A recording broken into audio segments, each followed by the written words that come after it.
Olá, meus amigos. Meu nome é Christian Fetter. Bem-vindos ao episódio piloto do podcast Grut Fetter.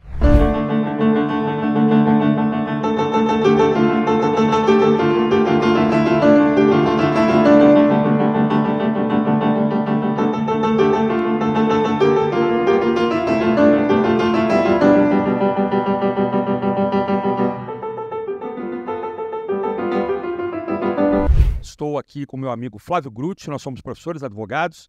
Tem variantes assim nos currículos, mas a base principal da nossa atuação é o direito e o magistério.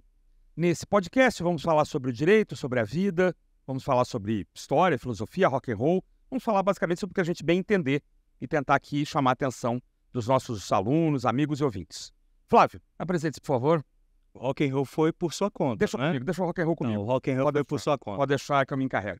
Pois é, somos amigos, sócios, resolvemos numa conversa informal fazer esse podcast, essa brincadeira aqui, mas uma brincadeira com muito conteúdo. Vamos falar um pouquinho de tudo, com o objetivo de trazer conhecimento para vocês, a nossa experiência. Agora, falando sério, Christian Fetter é meu amigo, nós somos sócios no escritório de advocacia e hoje convidamos uma pessoa muito especial, esse sujeito que nós amamos muito, que é muito famoso aqui em Brasília, Distrito Federal, e brevemente será famoso nacionalmente, que é o professor Norberto Mazzai, simplesmente o rei da oratória, e muitos toques importantes vão ser dados para vocês aqui hoje. Norberto, um breve prefácio da sua carreira vitoriosa aqui para os nossos ouvintes. Primeiramente, bom dia ao Fetter, ao Flávio, que são grandes amigos e também pessoas admiráveis, e o brilho é deles, que são muito conhecidos aqui em Brasília, e não eu. Eu sou da área da filosofia, não sou do direito, mas trabalho no direito como professor de filosofia do direito, ética, sociologia, filosofia política, e também essa matéria, essa arte que eu muito gosto, que é a oratória. Oratória, retórica e eloquência, que são o tripé de sustentabilidade de uma boa fala. E também tenho mestrado, doutorado, pós-doutorado em filosofia da educação. Olha que legal. Isso é só um resumo, né? Isso é só um resumo, né? resumo. Antes de tudo, um sujeito muito engraçado. Muito querido, muito engraçado. Bom humor. Bom humor tinha que estar no currículo, né? Exatamente. Tem bom humor. Mas o bom humor, ou você tem ou você não tem, né? Pois é verdade. Não tem jeito, né, de você adquirir o bom humor. É verdade. Agora, Norberto, alguém que é travado para falar em público, é possível? Tem salvação? Tem salvação. E o que eu posso dizer é que precisa ter disciplina. Às vezes as pessoas procuram um curso de oratória, mas não querem fazer exercícios. E eu chamo que exercício, disciplina, igual a sucesso. Então a pessoa chega travada. Às vezes é por algum trauma, outra vez é por medo, porque o medo é o que paralisa as pessoas. E trava. Trava a língua, dá o branco, a secura na boca e perde as ideias. Palpitação, né? Palpitação, treme as mãos, segura o microfone e assim vai. A solução, desde que se tenha disciplina. E o que envolve disciplina? Técnicas. Técnicas que se aprende num curso de oratória. E curso de oratória, Flávio, Christian, estão cheios por aí. Escolas de oratória, coaches, etc. e tal. Não vou negar que tem o seu atributo significativo. No entanto, um curso de oratória, ele tem que primar por uma oratória, ao meu ver, ao meu entendimento, por um curso de oratória clássico.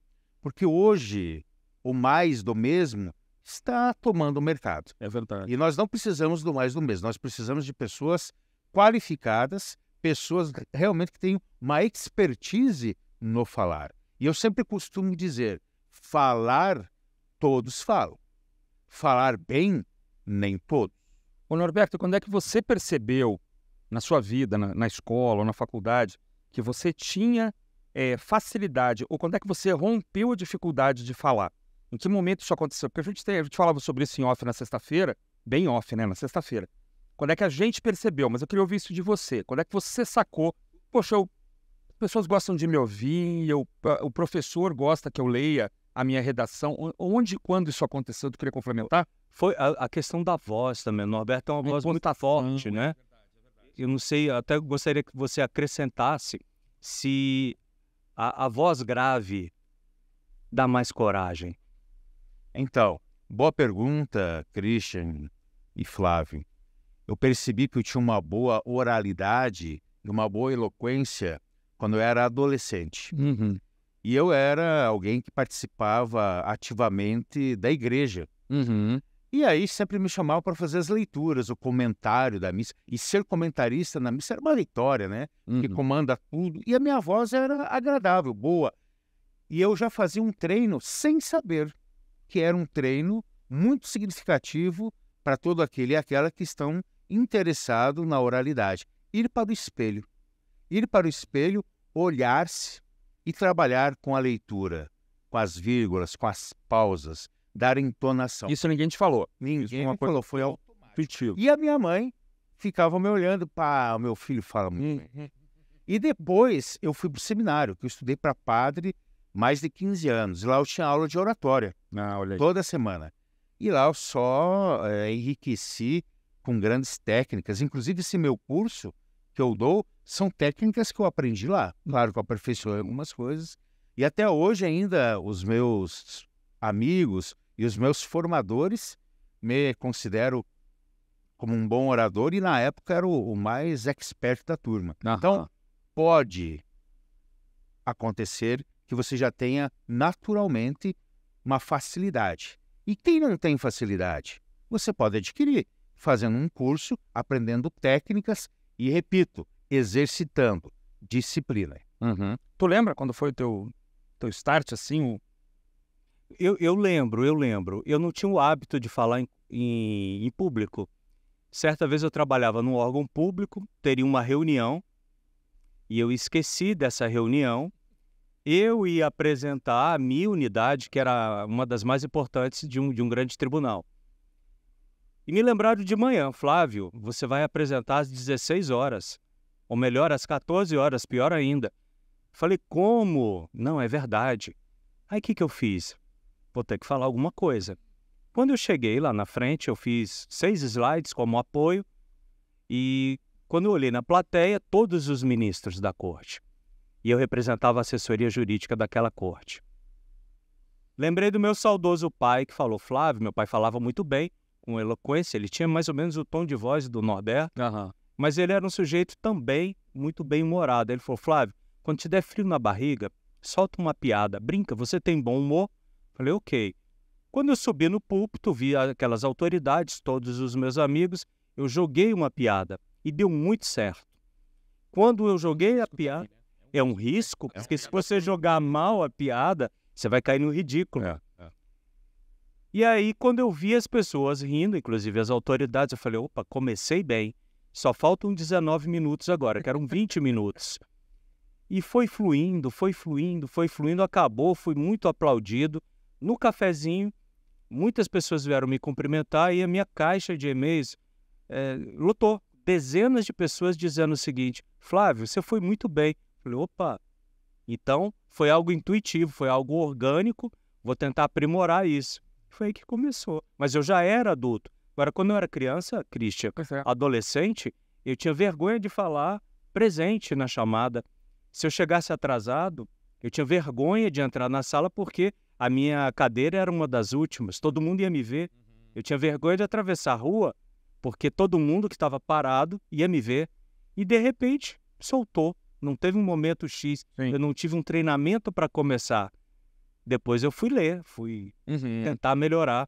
E o direito também ajuda isso um pouco. Ajuda, é necessário, né? Eu tenho uma memória adolescente também, de 5ª série, 6ª série, das professoras de redação começarem a me escalar para ler a minha redação. Então era assim, vamos pegar alguém, por exemplo, aí sobrava para mim o Christian. O que tu fez aí? Então as professoras de 4ª série foram cruciais, assim, a professora Dulce é minha amiga até hoje, me deu aula na 2ª, 3ª e 4ª série, mora no interior do Rio de Janeiro, querida professora, até hoje amiga de Facebook, Não, o Christian vai ler, então, a redação. Eu ia lá, pô, tá, e assim, às vezes terminava um colega ou outro, pô, legal, bacana, e isso foi me dando confiança. Eu também, assim, eu sempre fui um cara de baixa estatura, a estatura é um negócio que atrapalha, é lógico, né? Ou quando você tem pouca idade, a estatura é um fator de trauma, né? Sempre, durante um bom tempo, fica sendo. Aí depois, acho que na quinta ou sexta também, lá no Rio de Janeiro, já morando no Rio, uma professora no colégio militar, a professora Terezinha, era muito querida. E uma vez eu li uma redação, ela se emocionou em sala. Ah, tu me lembra meu filho? Nossa, começou a chorar. Eu falei, que isso, gente? Como é que eu fiz a professora? Take 2. Como é que eu fiz a professora se emocionar? Ué, isso tem alguma coisa aí, né? Então aí eu falei, talvez eu possa ser jornalista, né? Tanto quando eu fiz a faculdade, eu fiz para Direito e Jornalismo. Aí eu falei, vou fazer Direito primeiro e tal, depois eu nunca mais, né? Não dá tempo de voltar. Mas a minha descoberta foi mais cedo. Depois o Direito aprimorou isso e o magistério, então, nem se fala, né? A gente é obrigado a se manifestar bem, a falar bem. Então, não tive uma descoberta tardia. A minha também foi mais... Mas sabe que me surgiu uma dúvida? O Norberto falou aqui no início, é melhor ter um curso de oratória clássico do que esses modernos. Eu queria saber qual é a diferença de um curso de oratória clássico. E, assim, engatando outra pergunta. Às vezes, será, Norberto, que esse travamento para ter uma boa oralidade, aprendi agora, para ter uma boa oralidade, pode vir da infância? De repente, uma criação muito forte, uma criança muito reprimida. Eu queria que você falasse sobre isso para a gente. Perfeito. A questão da oralidade e também da oratória clássica. O que eu entendo por oratória clássica? São técnicas, são o que a gente chama o corpo do discurso. O corpo do discurso clássico ele consta de 10 partes. E o corpo do discurso do improviso, 5 partes. O clássico, ele tem todo um aprimoramento, todo um regramento. O de improviso, ele é mais rápido, porque às vezes a gente é chamado, muitas das vezes, o Dr. Fetter está aqui, então como é um doutor, está aí sendo um grande advogado, ele pode nos proferir algumas ideias sobre tal coisa. Então tem que ter um esquema. E esse curso de oratória clássico, ele se diferencia do moderno. Porque o moderno, às vezes, dá só táticas de convencimento, de uma linguagem mais assertiva. E esse curso clássico ele envolve isso tudo, comunicação não violenta, e tem um procedimental, uma liturgia. E essa liturgia faz com que você fale sobre qualquer coisa. Tanto é que no meu curso de oratória, eu às vezes dou exercício e eles fazem, eu dou temas imediatos para eles discursarem seguindo a técnica e depois para mostrar que realmente acontece, eu digo para eles na aula, me deem um tema, o tema que vocês quiserem. E eles me dão um tema às vezes que eu nem conheço, mas eu dou conta de falar, sem passar vergonha, porque eu tenho uma técnica, tenho um procedimental, uma liturgia. E o clássico também é aquele que comove, é aquele que envolve, é aquele que traça o raciocínio muito bem adequado para a pessoa. Mais ainda, ele trabalha com a persuasão e com a argumentação. Não adianta eu ter uma eloquência brilhante, um conhecimento brilhante, se eu não souber argumentar. A argumentação é a base. A argumentação é aonde eu vou erigir o edifício sólido da minha oralidade, da minha fala, das minhas ideias, do meu discurso, da minha sustentação. Aí o Flávio pergunta a questão da oralidade e os traumas, né? Se pode ser um trauma da infância, uma educação rígida ou não, ou às vezes na escola passou uma vergonha, foi chamado a atenção.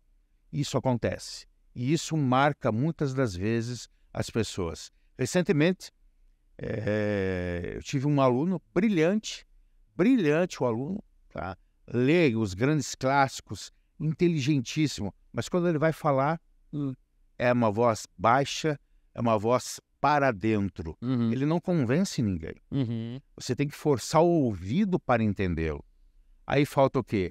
Um curso de oratória. E ele falou, Na infância, eu passei alguns traumas na escola com professores. E aí eu me travei. Eu sinto medo, eu tenho vergonha de falar. Isso pode ser até mesmo em casa. O pai, a mãe que diz, fica quieto, não pode, você não deve. Aí a criança vai assimilando aquilo. Internaliza, né? Exatamente. Engole o choro. O choro é terrível. Exatamente. Isso marca. Inclusive dentro da sala de aula. Um professor, uma professora enérgica, que não tem empatia, faz com que a criança já comece a desenvolver o quê? Certo medo de falar e se apresentar. Isso não quer dizer indisciplina, né? O professor ele pode obter o respeito a gente já vamos falar sobre você como professor, né? Você obtém o carinho dos alunos, o respeito e a disciplina sem precisar berrar na cara. Tu trabalhou muito com criança, né? Tu deu aula em escolas, né? Secundaristas e tal. Então, assim, é algo próximo de uma guerra, né? Tu tá em sala com 30 adolescentes, né? Difícil que adulto. Né? Não, muito mais. Imagina, a gente sempre brincava, no Roberto, chega na faculdade dando risada. Cheguei na faculdade, que alívio, né? Porque tu estava lidando com adolescentes. Então, assim, é muito mais complicado, né? Tu chamar alguém para ler um texto um pouquinho mais robusto. Chamar para ler já é uma coisa, né, Norberto? Olha, jovem, tu vai ler um texto agora. Tu vai refletir sobre esse texto. Como? Em 23, como é que tu faz isso, né? Flávio, uma coisa, né, que eu tenho sentido nos últimos anos. As pessoas não sabem ler. E, por conseguinte, não sabem falar. E hoje o grande culpado disso é a tecnologia. Não é a grande culpada, mas é uma das razões pelas pessoas que não escrevem mais, não leem mais, é só pequenos insights. Isso aí prejudica até mesmo a reflexão, a construção do conhecimento. E aí você fica muito mais na informação e não na formação. Uma coisa é um sujeito bem informado, outra coisa é um sujeito bem formado. E a formação você leva para a vida. A informação, ela é instantânea. E ela se esvai com o tempo. Vamos fazer um teste? Isso não estava combinado. Vocês estavam combinados, vocês vão me judiar. Eu vou dar um tema para ele e ele vai em 1 minuto e meio. Ele vai fazer... Bebe água, é isso? Vou beber água, porque agora o bicho pegou aqui. Sim, senhor. E eu sabia disso. Norberto. Isso porque o Flávio é meu amigo. É o que ele diz, pelo menos. Falávamos há pouco da diferença do motoqueiro para o motociclista. O motoqueiro, motociclista, carro e bicicleta, convivendo ao mesmo tempo no trânsito, 1 minuto e meio. Ser ou não ser ético no trânsito? Meus queridos amigos, amabilíssimos, Christian Fetter, Flávio, é uma alegria estar aqui. E eu proponho falar bem rapidamente dessa relação um tanto quanto perigosa, mas também harmoniosa em relação ao motociclista, ao motoqueiro e ao ciclista. Muitas das vezes a gente fala que o motoqueiro é o motoboy, ele não dirige bem. Será? Quem dirige bem é o motociclista que anda com aquela moto imponente, com colete, em bandos, em grupos. Será? E o ciclista, que agora também tem um pedal noturno, também é uma espécie de um motociclista. E ambos, os três, essa tríade, devem conviver bem. O ciclista, respeitando as leis de trânsito, o motoboy, como também o motociclista. Portanto, onde há uma vontade, há um caminho. Ser ético. Muito obrigado. Muito bem. O que eu percebi? Ele começa com uma pergunta e aí vem respondendo a pergunta. Na verdade, é um exórdio. É um exordial, aí vem a saudação, a proposição, aí vem a narração, vem a divisão. Claro que eu não fiz o discurso, eu fiz aqui que o tempo era pequeno, exatamente, 1 minuto e meio. Acho que foi até menos. Foi um pouquinho. Na verdade, eu não marquei. Mark Twain falava que levava 2 semanas para preparar um bom discurso de improviso. Mark Twain, escritor. 2 semanas para fazer um bom discurso de improviso. Quer dizer, era alguém que já vinha sempre se preparando antes, né? A gente vinha para cá hoje, todos nós, eu vinha no caminho. Bom, se o Flávio me pedir para fazer o texto de abertura, eu já vou pensar em alguma coisa. Então, esse preparo, essa antecipação, vou para uma festa de família, 90 anos da avó, coisa parecida. Certamente alguém... Não, o Norberto, que é já é conhecido na família por ser, né, claro, a pessoa que gosta de falar. O Norberto, a gente ouve assim, o Norberto que gosta de falar. Não é que tu é um orador, tu gosta de falar. Né? É o Christian, ela fala mais, é o que fala bem, é o que fala mais. Então eu vou, às vezes, coisas da família da minha esposa, eu vou preparado. Bom, se sobrar alguma coisa para mim, eu vou falar isso aqui, isso aqui, isso aqui. Pode ser o aniversário de um tio-avô que nem me conhece, mas eu vou pronto já. Isso também é uma coisa que tu exercita, né? Tá preparado para o inesperado. Exatamente. Eu também tenho isso. O que você acha disso, Norberto? Isso é algo importantíssimo. Você tem que estar preparado até enquanto profissional, porque você representa o seu escritório, você representa a sua instituição, você tem que estar preparado. É teu dever estar preparado. E também na vida pessoal você tem que estar preparado para qualquer momento. Tem um detalhe, né? Às vezes, quando você está em determinado local e que você vai fazer o uso da fala, você tem que tomar o cuidado para também não ofender as pessoas. Procurar saber quem está no ambiente e as ideias que você pode ou não trazer. Você pode macular. Então, você tem que ter uma comunicação não violenta. E outro detalhe, às vezes haverão pessoas na plateia, no recinto, que vão querer te provocar. Uma pergunta indecorosa, uma pergunta um tanto quanto que eletrizante, e você tem que estar preparado. Se você não estiver preparado, você tem que ter alguma técnica, né, para sair bem tranquilamente e com gabarito. Sem parecer que fugiu, né, do assunto. Vamos fazer outro teste? Eu sou aqui uma banca para a magistratura, alguma coisa assim? Teste. Vamos lá, você é professor, você está numa sala de aula, nós estamos no auge da campanha política. Polarização esquerda-direita. Você não pode, naquele ambiente, adotar a linha direita ou a linha da esquerda. O aluno vai, te provoca e exige uma resposta. Uma tomada de direção, uma postura, né? Assim. Como é que você sairia dessa? E já aconteceu, porque eu sou professor de filosofia política. E na época das eleições, ele sempre me pergunta: professor, o senhor vai votar em quem? Olha. Qual é o melhor partido? E aí eu digo assim: olha, meu querido, minha querida, eu não estou aqui para dizer em quem eu vou votar. Estou aqui para provocá-los, para proporcionar a vocês a reflexão sobre o que é política, as correntes da história das ideias políticas, para que vocês saibam em quem votar. O meu voto é insignificante para vocês, porque eu não estou aqui para indicar caminhos, estou aqui para provocar. Ninguém ensina, provoca-se. Essa fala eu acho maravilhosa, Norberto. Vamos usar. Porque você provoca.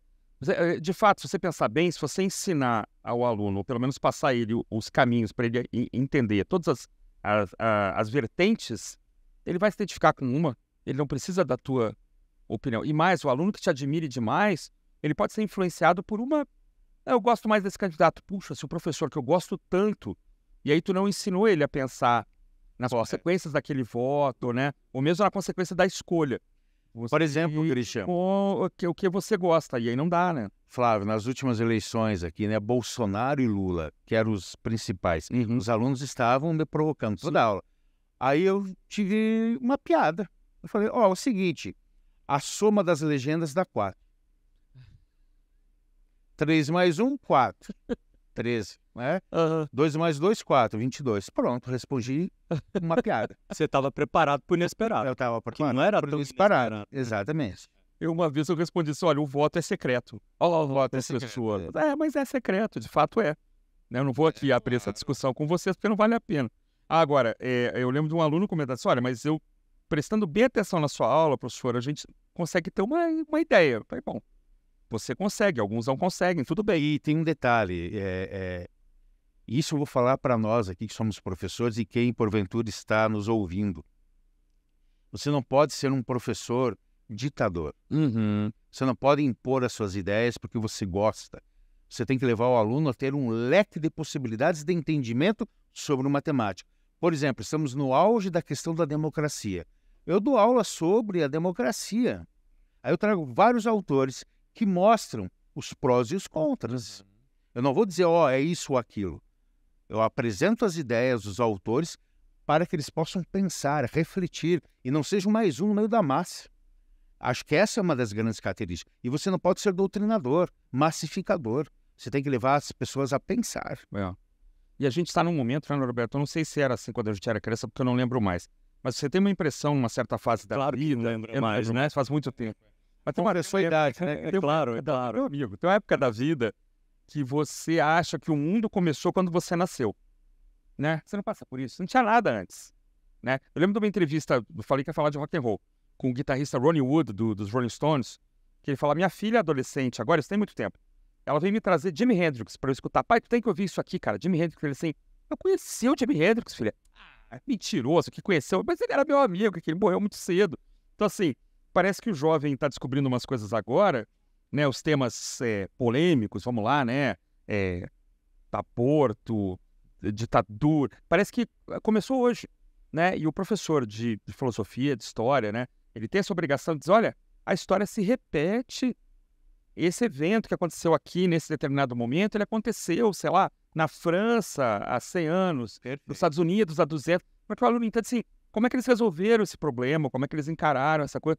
Senão parece que tudo começou ontem, né? A discussão sobre os direitos da E hoje você apresenta outra roupagem, mas o problema é o mesmo. O problema é o mesmo. Então, assim, a população trans, né? A população, o racismo, o aborto, a eutanásia, parece que são temas que abriram ontem. Não. Posição da mulher, né?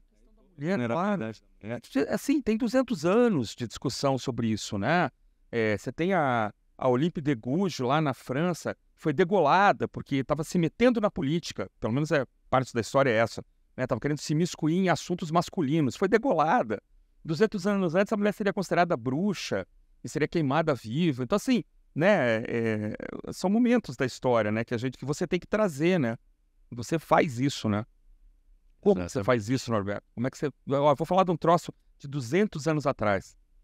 E tu vai me ouvir. Exemplo, sempre me pergunto, professor, como é que você consegue trabalhar com os jovens que estão adentrando na universidade com os grandes clássicos, como, por exemplo, Platão, Aristóteles, Santo Agostinho, Tomás de Aquino? Como é que você trabalha? Como é que você encanta eles? Eu faço, primeiro, um recorte histórico da época, mostro a situação dos filósofos, a problemática que eles enfrentaram e a solução que eles apresentaram. E a solução que eles apresentaram através de muita reflexão. E uma reflexão pautada dentro de uma realidade, não algo do além. E apresentar uma proposta. E aí você tem que encantar como? Pela oralidade, pela eloquência, pelo argumento. E você tem que dominar o assunto também, senão você não encanta. Você vai demonstrar o quê? Aí você leva a leitura e tem que ler. Por exemplo, tem um grupo de pesquisa numa universidade que é Pensando com os Clássicos. E lá eu tenho jovens, inclusive tem alunos que já foram meus lá no ensino médio, que hoje são formados no direito, estão lá no grupo. E são alunos de outras instituições que vêm e leem grandes clássicos da literatura, do direito, da filosofia. E apresentam com uma maestria, defendem a ideia. Isso é raro. É raro. Hoje ninguém quer ler, ninguém quer se defrontar com uma literatura mais pesada. Porque o grupo do WhatsApp te traz todas as respostas, né, cara? Mas, Cristian, olha que interessante. Eu tenho um filho de 15 anos e eu faço questão de conviver com os amigos do meu filho. Eu faço questão de conhecer os pais dos amigos dos meus filhos, para ver onde ele anda, né? Sim. E às vezes eu tô com um grupo e aí eu viro adolescente também. Brinco bastante. Difícil, né? Porque já é um adolescente. As agressões são diárias no escritório. Mas pessoal acha que a gente é amigo, né? Não é. Mas veja, cada vez mais eu tô vendo os meninos estudando os clássicos.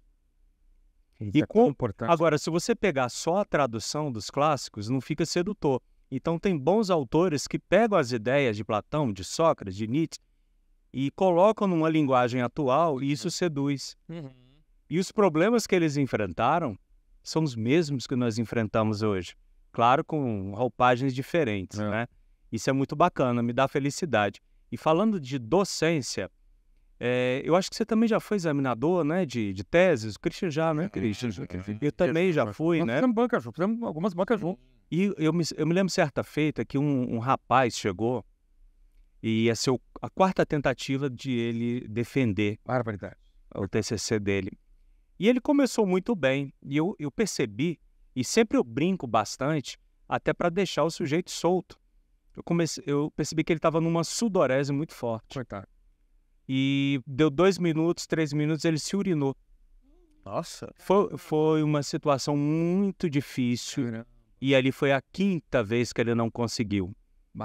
Norberto, como que você identifica que aquele sujeito que está à frente para falar, de repente, está numa situação de estresse tamanho, como você consegue trazê-lo para a calma, se é que isso seja possível, e quais seriam as dicas que você daria para aquele sujeito que tem dificuldade de falar em público, mas vai ter que falar em público? É muito fácil a gente identificar quem está nervoso. É pela voz, pela respiração e pelo gestual. E eu sempre digo assim, é importante, um pequeno exemplo, você pegar aqui ó, as mãos e você coloca esse dedo aqui, fecha a tua mão, coloca aqui, você está falando normal. Só que aqui você aperta com força. Só não vai fazer... Aperta com o polegar. Aqui, isso, aqui. Aperta a tensão, o nervosismo vem para a tua mão. Isso aqui relaxa. E ao relaxar, claro que vai relaxar também o seu raciocínio. E você vai tranquilizando. E o nosso papel enquanto professor e até mesmo avaliador é já iniciar a banca tranquilizando a pessoa. Porque se a gente fica sisudo, aqui nós somos os maiorais, nós sabemos, você não sabe, você é a tábula rasa. Claro que a pessoa vai ficar um tanto quanto que amedrontada. Então, é interessante que você deixe a pessoa tranquila. Exemplo, o Christian e eu passamos por uma situação, uma vez numa determinada instituição, que o sujeito, ele, na verdade, não sabia nada. Não tinha conteúdo. Não tinha conteúdo e a instituição fez ele ir para a banca. Tá?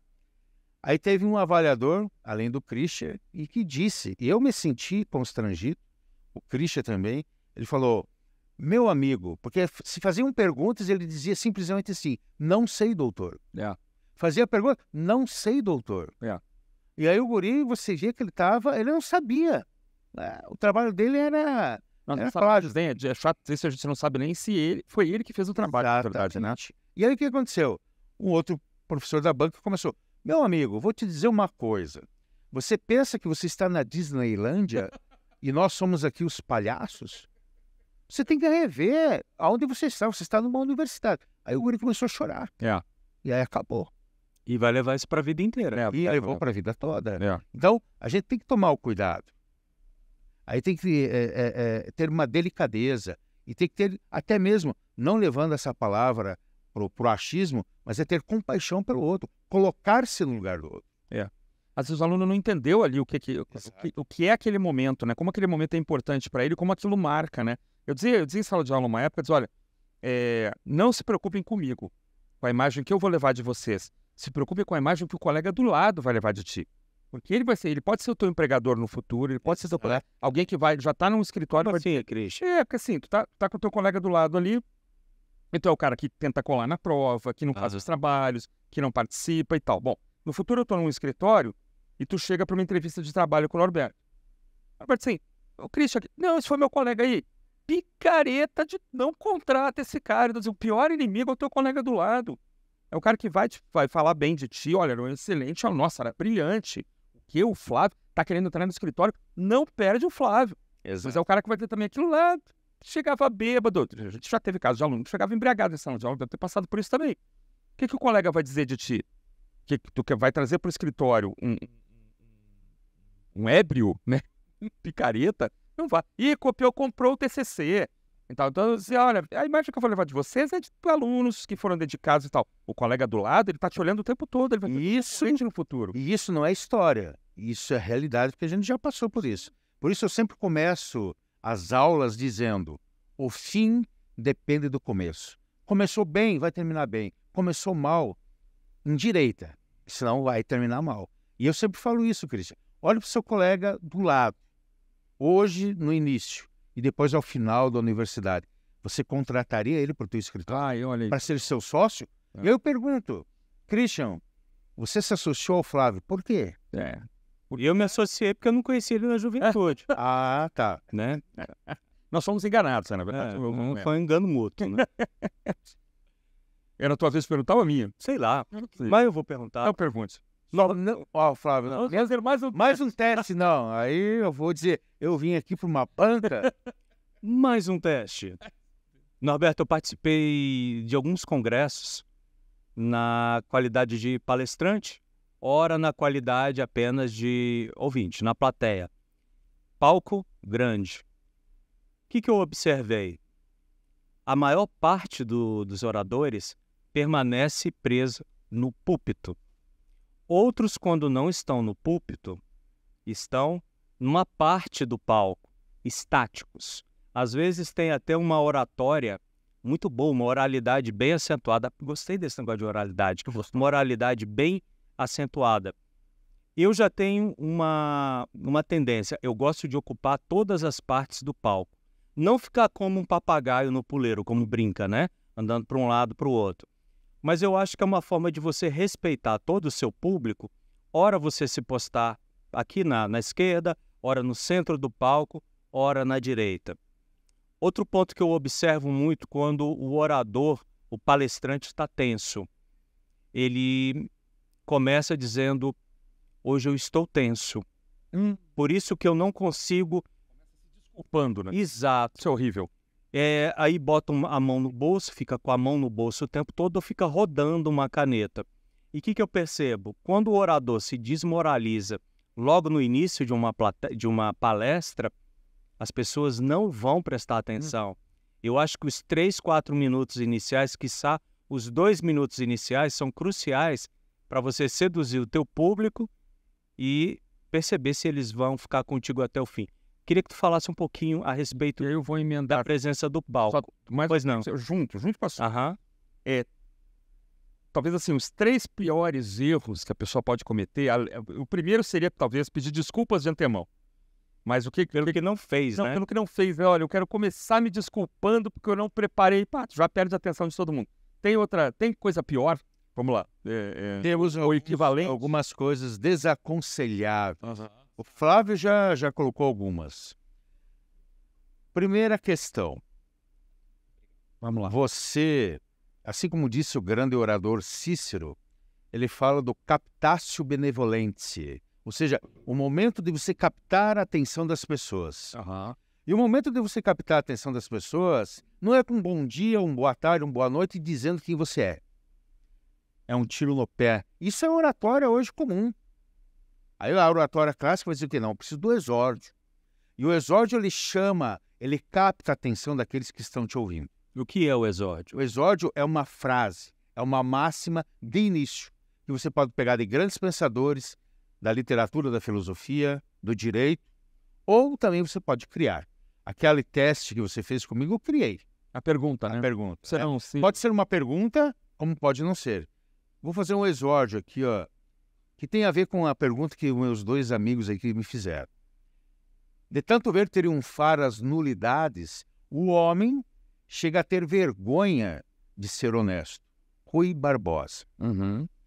Então, existem nulidades que, às vezes, falam, eu não me preparei. Como não se preparou se você vinha para cá com esse propósito?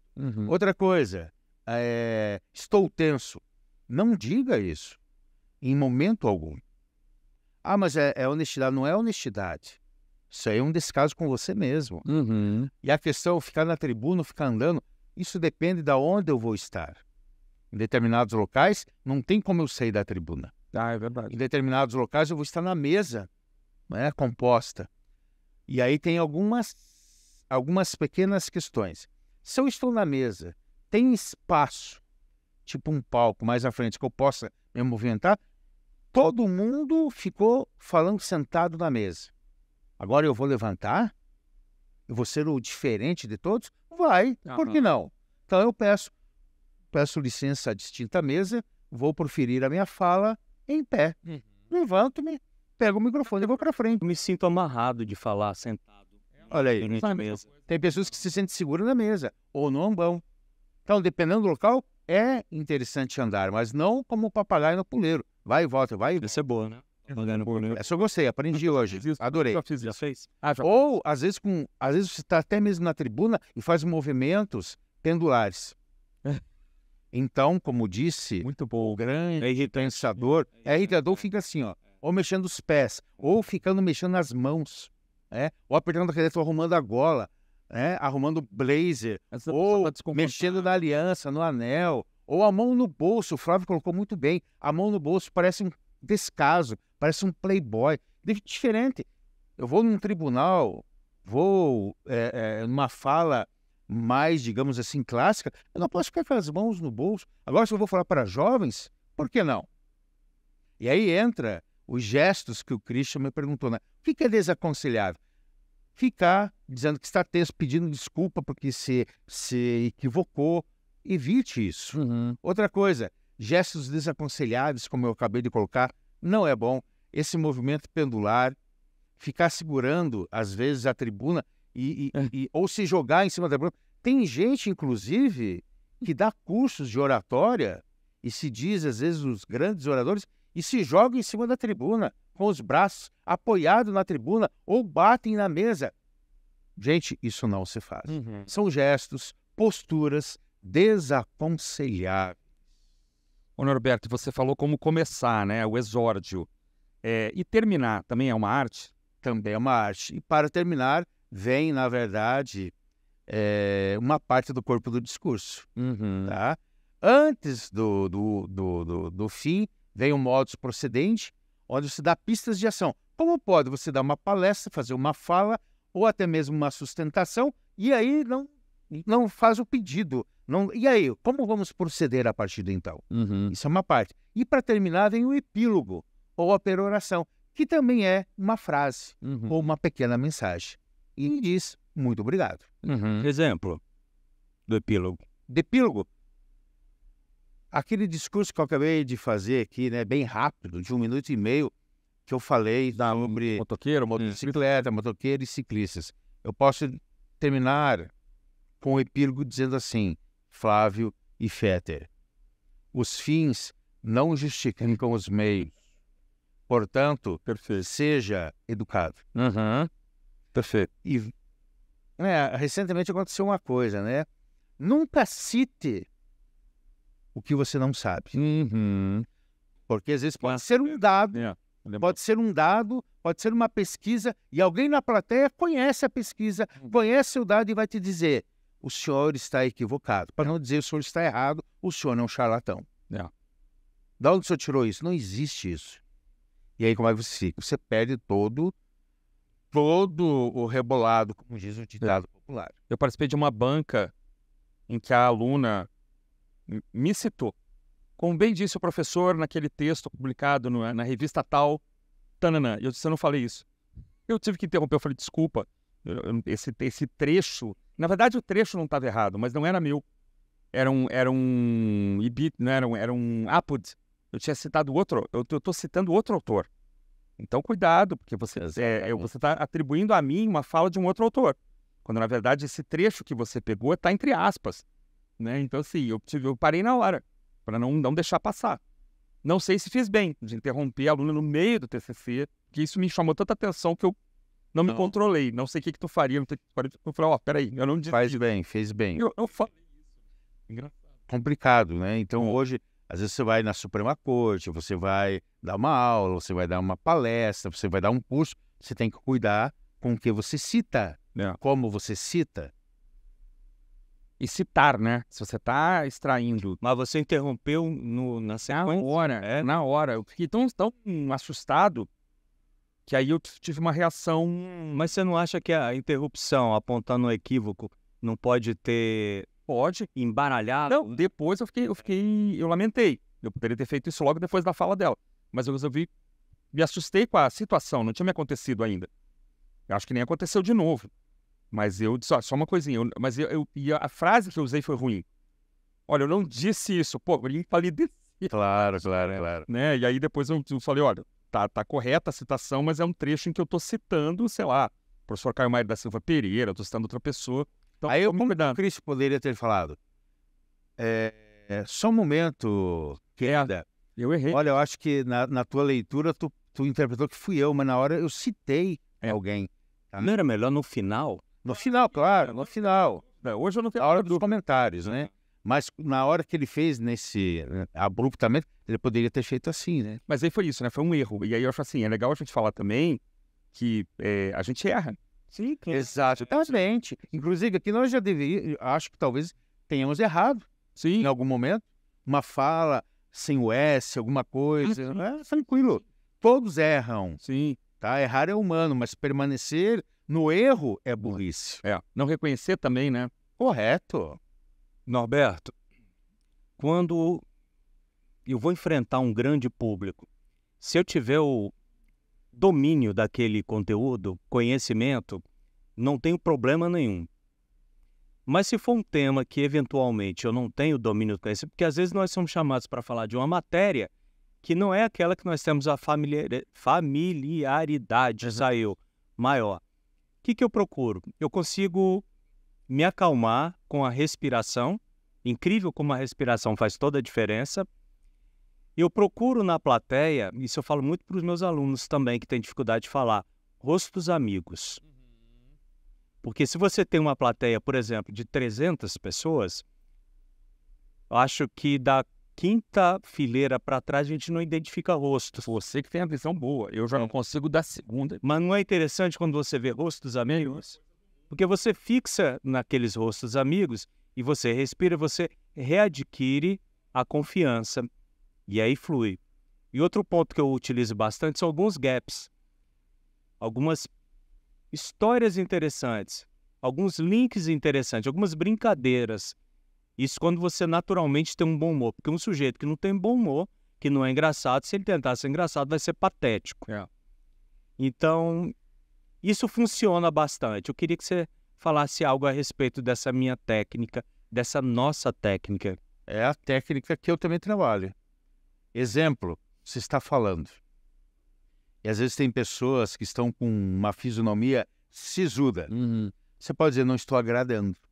E aí você começa a interiorizar aquilo e começa a se apagar. Então procure faces amigas. Ou pessoas que estejam concordando com você. Um sorriso no rosto, é verdade. E se você tiver muitas pessoas nas primeiras fileiras, carrancudas, te encarando, olhe por cima das cabeças. Dá a impressão que você está olhando para todos e, na verdade, você não está olhando para ninguém. Você está evitando o rosto. Exatamente. Confronto. Tá? A manequim na passarela, né? Que dizem que é isso que elas fazem. Elas entram na passarela e não olham para ninguém, olham como se tivesse um tapete imaginário sobre a plateia. E outra, às vezes o que eu faço, você vai para uma plateia mais preparada, em tese, né? Eu procuro o currículo deles antes de eu ir. Quem é a pessoa, o que produziu, porque eu já vou preparado. Se vier aí numa terminologia mais comum, com gracinha, eu vou dar a resposta à altura.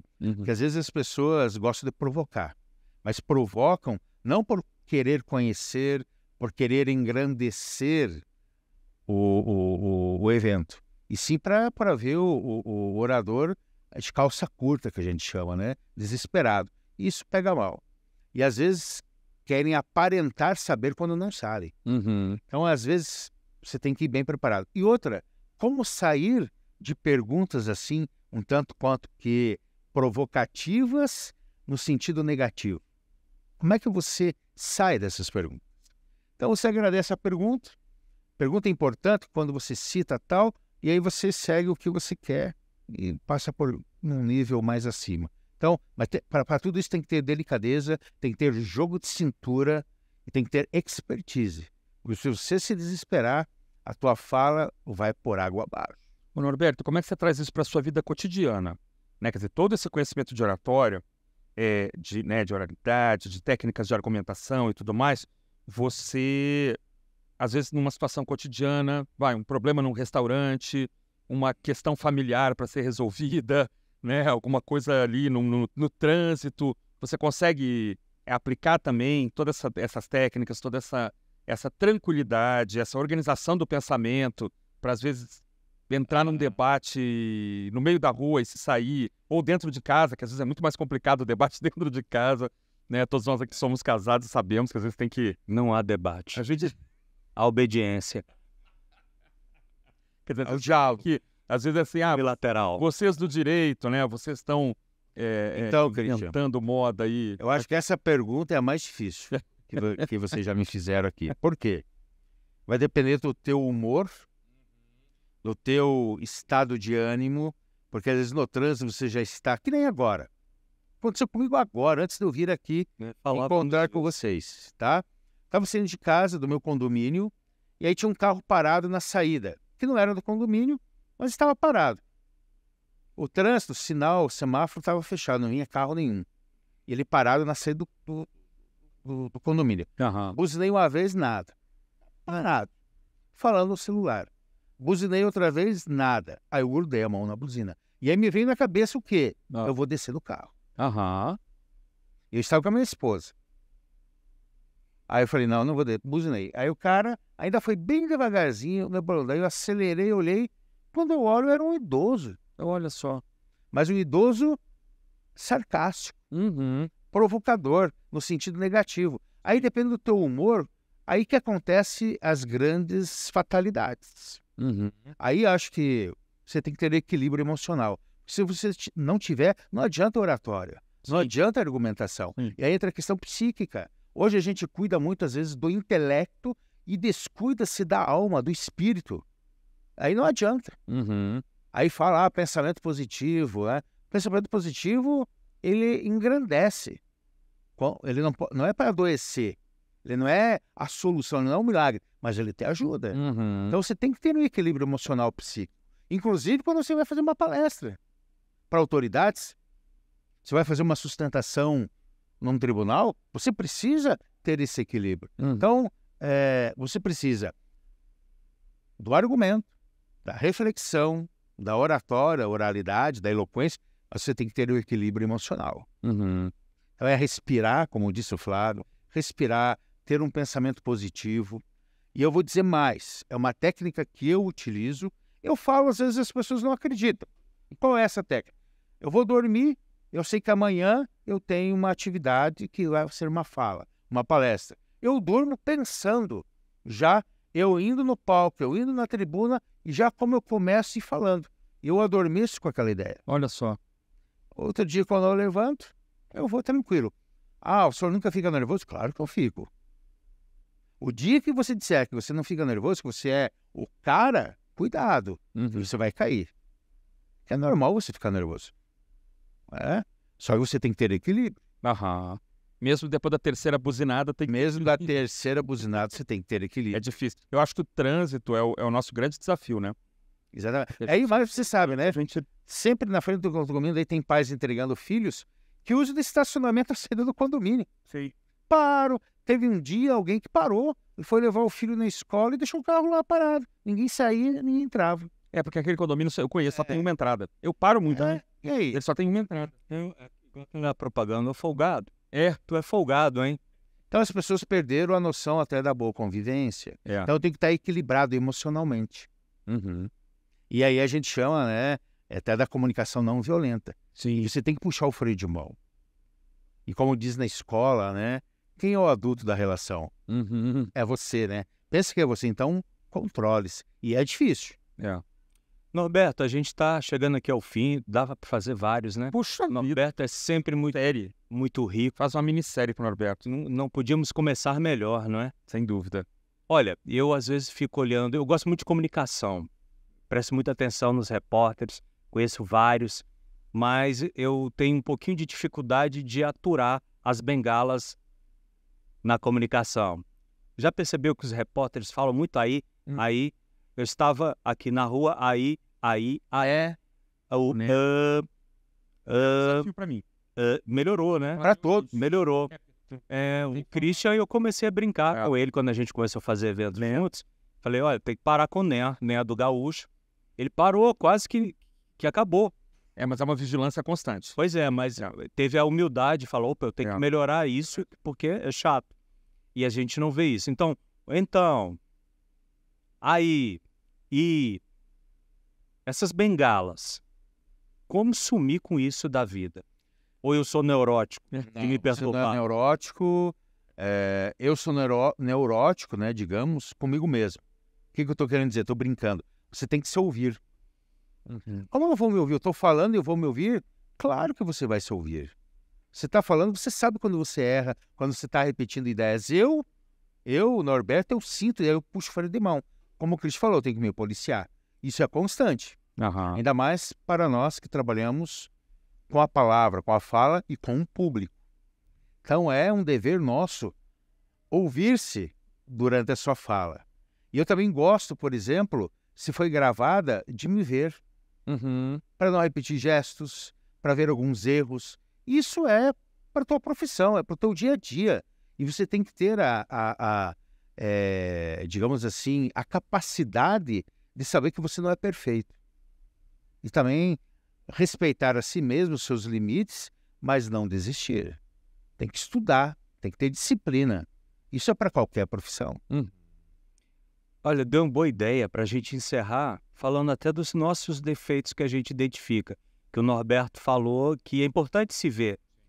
Eu, depois que eu tive um problema de saúde, né, que eu quase morri, então constantemente eu sou chamado em várias igrejas para dar o meu depoimento, o meu testemunho.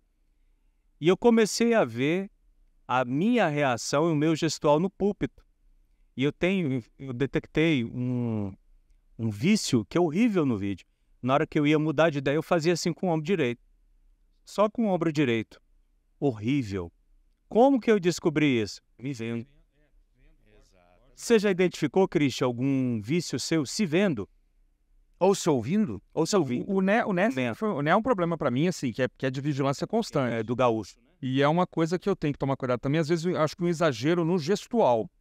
Aqui eu estou super contido, mas muitas vezes em palestra, quando eu vejo a minha mão tá falando mais do que eu, né? E os gestos têm um parâmetro para acontecer. É entre o ombro e a cintura.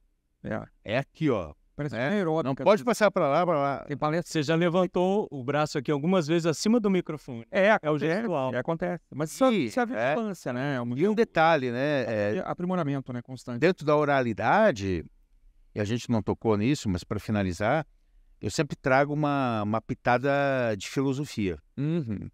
E isso é difícil você ver em cursos de oratória. Filosofia. E grandes filósofos ensinam muito sobre a arte de bem falar. Inclusive na parte central e motriz do discurso, que é o argumento. Assunto para o próximo podcast com o Norberto? Com certeza. Vamos fazer um encerramento? Vamos, né? Vamos falar aqui. Porque o Paulo, nosso maestro ali, já levantou uma placa, né? Mas Norberto, ele mudou agora de ideia. Norberto, quer encerrar com alguma reflexão? Citar suas redes sociais, citar seu trabalho que esteja sendo desenvolvido, seu contato. Então, meu contato no Instagram é prof.dr Norberto Mazzari. Estou no Instagram, pode me perguntar. Trabalho também na OAB, na ESA, com cursos de oratória. Quem quiser também trabalho em company, em vários escritórios.